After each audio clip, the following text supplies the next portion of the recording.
What's up guys, this is Balázs from RacingBrick. Today I will review something very unusual on the channel, a LEGO video game called Bricktales.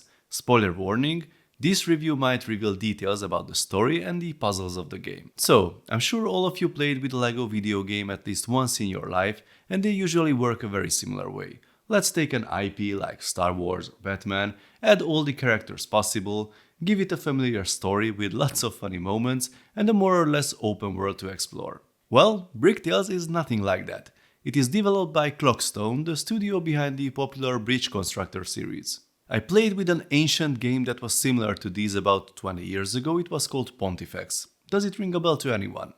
Anyway, the aim of these games is to build bridges with a given amount of parts that will be able to support some vehicles passing the bridge. So, believe it or not, the exact same concept is adapted to the LEGO world in Bricktales.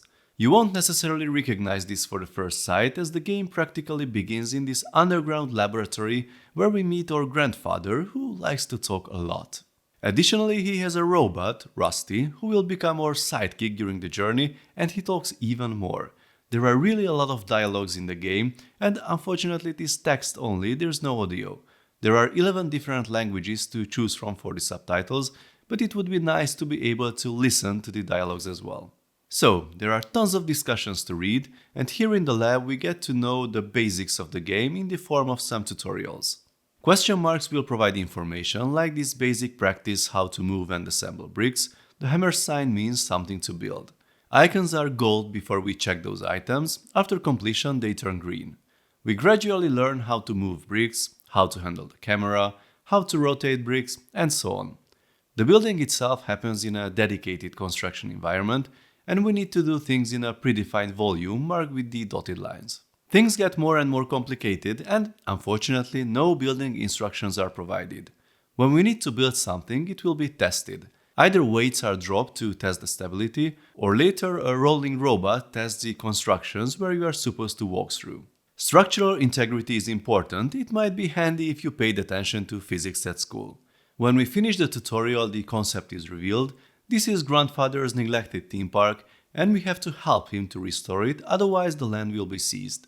The robot can help, but he needs energy, and we need to gather happiness crystals in different worlds accessible through the portal. This gets revealed, by the way, through an endless discussion. Our character can be properly customized, by the way. There are lots of different pieces to choose from.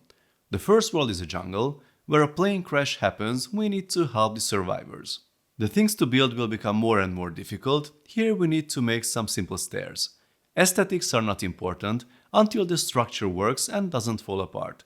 Usually there are more pieces than needed, so you can either go for a simple but working solution, or you can try to make something nice. The cool part? Whatever you build will appear in the game level as well, and your character will most probably walk through it.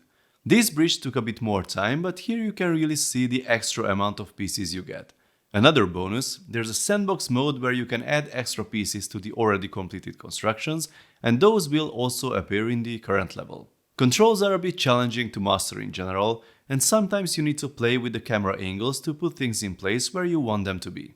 The game is physics-based, but I'm not 100% sure that LEGO bricks would behave this way in real life.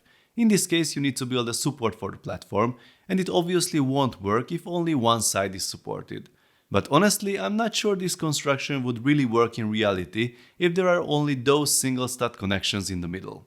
We get some additional abilities going forward, like this smashing that helps to get rid of some obstacles.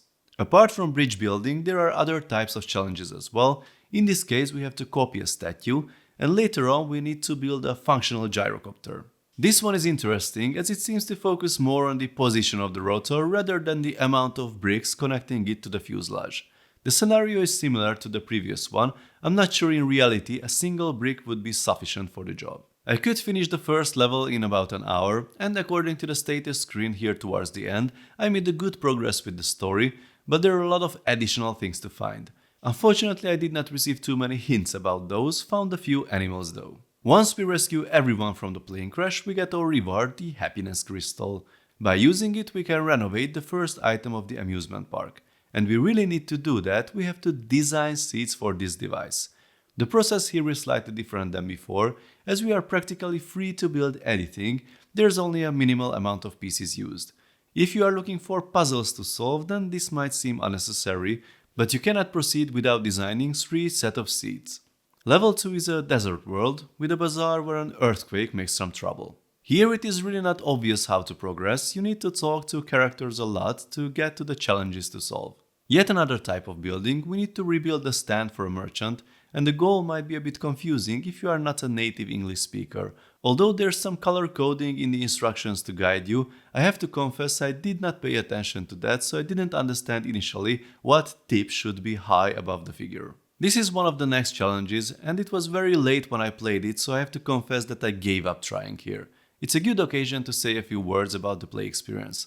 I am not a regular gamer. The last one I was playing with was probably Wars Armageddon. Okay, I was playing with Forza more recently.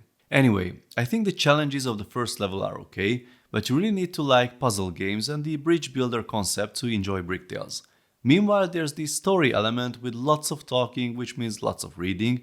I'm not totally convinced that these two will work well together for everyone. I asked my son as well to test the game. He's 14, he plays Minecraft, Forza and other competitive video games. He has a lot of experience with Lego as well, but at some points he became confused and he said some help or hints would be definitely helpful.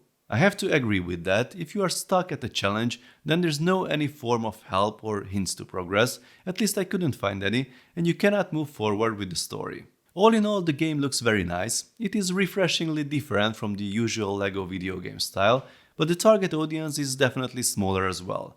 I suggest to try the demo version to see if you enjoy the experience or not. The full game will be available from tomorrow. I tested it on PC via Steam. I will update the description when all platforms and the pricing will become public.